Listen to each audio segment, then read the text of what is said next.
जय श्री कृष्णा दोस्तों, जो मनुष्य सदा गीता का पाठ करने वाला है तथा प्राणायाम में तत्पर रहता है, उसके इस जन्म में और पूर्व जन्म में किए हुए समस्त पाप निसंदेह नष्ट हो जाते हैं। बताया जाता है, जल में प्रतिदिन किया हुआ स्नान मनुष्यों के केवल शारीरिक मल का नाश करता है, परंतु गीता ज्ञान रूप जल में एक बार भी किया हुआ स्नान संसार मल को नष्ट करने वाला है। भगवत गीता के पहले अध्याय में अर्जुन के प्रश्न है। शोक एवं विषाद से ग्रसित अर्जुन पूरे अध्याय में भगवान श्री कृष्ण से प्रश्नों के माध्यम से जिज्ञासा जाहिर करते हैं। अर्जुन की जिज्ञासा के साथ साथ इस अध्याय में बहुत कुछ जानने योग्य बातें भी हैं। इन बातों को जान लेने से वर्तमान में कई परेशानियां खत्म हो सकती है। प्रथम अध्याय अर्जुन विषाद योग। श्लोक 22। यावदेतान् निरीक्ष्यहन् योद्धुकामानवस्थितान् कैर्मया सह योद्धव्यमस्मिन् रणसमुद्य में। भावार्थ, और जब तक कि मैं युद्ध क्षेत्र में डटे हुए युद्ध के अभिलाषी इन विपक्षी योद्धाओं को भली प्रकार देख न लूं कि इस युद्ध रूप व्यापार में मुझे किन किन के साथ युद्ध करना योग्य है, तब तक उसे खड़ा रखिए। श्लोक 23। योत्समानान्वेक्ष्यहन् य एतेऽत्र समाक्ताः धार्तराष्ट्रस्य दुर्बुद्धेर्युद्धे प्रियचिकीर्षवा। भावार्थ, दुर्बुद्धि दुर्योधन का युद्ध में हित चाहने वाले जो ये राजा लोग इस सेना में आए हैं, इन युद्ध करने वालों को मैं देखूंगा।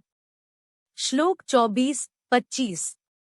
एवमुक्तो हृषिकेशो गुडाकेशेन भारत सैन्योरुभयोर्मध्ये स्थापयित्वा रथोत्तमम् भीष्मद्रोण प्रमुखतः सर्वेषां च महीक्षिताम् उवाच पार्थ पश्यतान् संवेतान् कुरुनिति। भावार्थ, संजय बोले, हे धृतराष्ट्र, अर्जुन द्वारा कहे अनुसार महाराज श्री कृष्णचंद्र ने दोनों सेनाओं के बीच में भीष्म और द्रोणाचार्य के सामने तथा संपूर्ण राजाओं के सामने उत्तम रथ को खड़ा कर इस प्रकार कहा कि हे पार्थ, युद्ध के लिए जुटे हुए इन कौरवों को देख। श्लोक 26। तत्रापश्यत् स्थितान् पार्थ पितृनत पितामहान् आचार्यान् मातुलान् भ्रातॄन् पुत्रान् पौत्रान् सखीस्तथा श्वशुरान् सुहृदश्चैव सैन्योरुभयोरपि। भावार्थ, इसके बाद प्रथापुत्र अर्जुन ने उन दोनों ही सेनाओं में स्थित ताऊ-चाचों को, दादों परदादों को, गुरुओं को, मामाओं को, भाइयों को, पुत्रों को, पौत्रों को तथा मित्रों को, ससुरों को और सुहृदों को भी देखा। श्लोक 27। तान् समीक्ष्य स कौन्तेयः सर्वान् बन्धून् वस्थितान् कृपया पर्याविष्टो विषीदत्रिदम् ब्रवीत्। भावार्थ, उन उपस्थित संपूर्ण बंधुओं को देखकर वे कुंती पुत्र अर्जुन अत्यंत करुणा से युक्त होकर शोक करते हुए यह वचन बोले। श्लोक 28-29। दृष्टैवमं स्वजनं कृष्ण युयुत्सु समुपस्थितम् सीदन्ति मम गात्राणि मुखं च परिशुष्यति वेप्तुश्च शरीरे में रोमहर्षश्च जायते। भावार्थ, अर्जुन बोले, हे कृष्ण, युद्ध क्षेत्र में डटे हुए युद्ध के अभिलाषी इस स्वजन समुदाय को देखकर मेरे अंग शिथिल हुए जा रहे हैं और मुख सूखा जा रहा है तथा मेरे शरीर में कंप एवं रोमांच हो रहा है। श्लोक 30। गांडीवं स्रंस्ते हस्तात्वक चैव परिदह्यते न च शक्नोम्यवस्थातु भ्रमतीव च मे मना।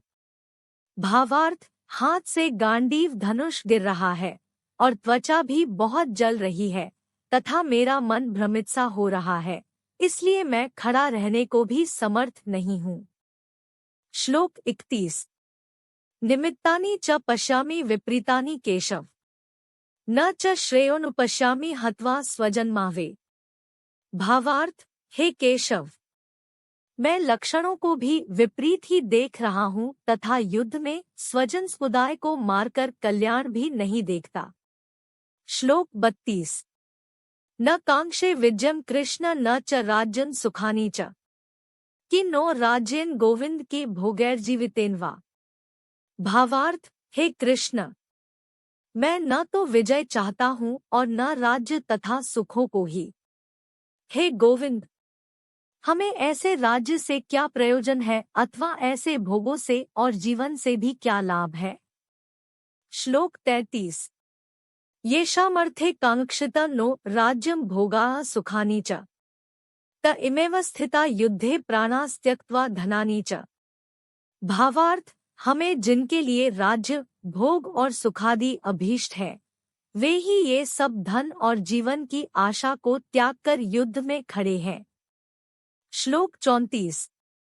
आचार्याः पितरः पुत्रास्तथैव च पितामहाः मातुलाः श्वशुराः पौत्राः श्यालाः संबंधिनस्तथा। भावार्थ, गुरुजन, ताऊ चाचे, लड़के और उसी प्रकार दादे, मामे, ससुर, पौत्र, साले तथा और भी संबंधी लोग हैं।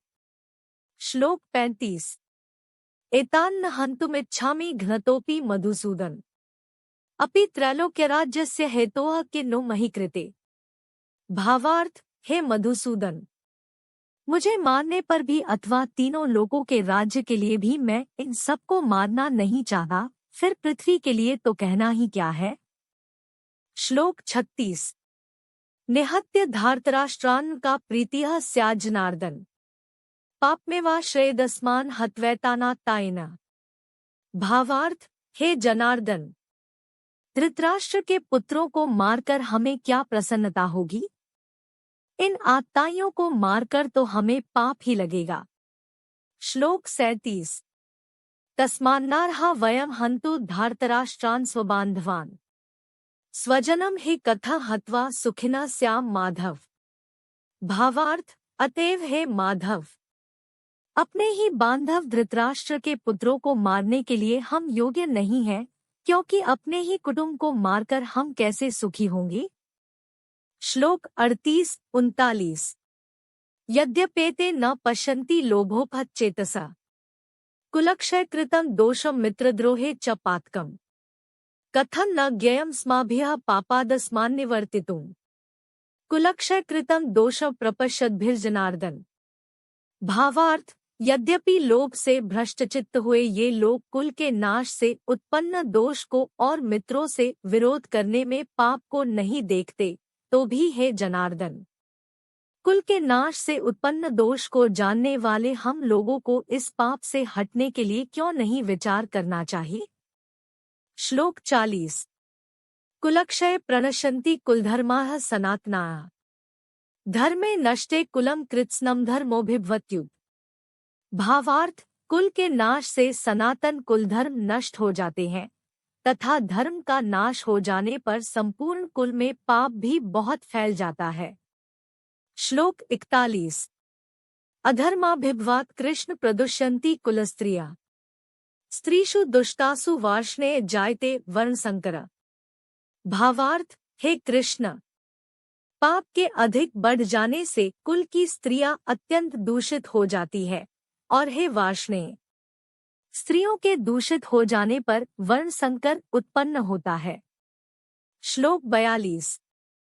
संकरो नरकायैव कुलघ्नाना कुलस्य च पतन्ति पितरो हेषां लुप्तपिंडोत्क्रियाः।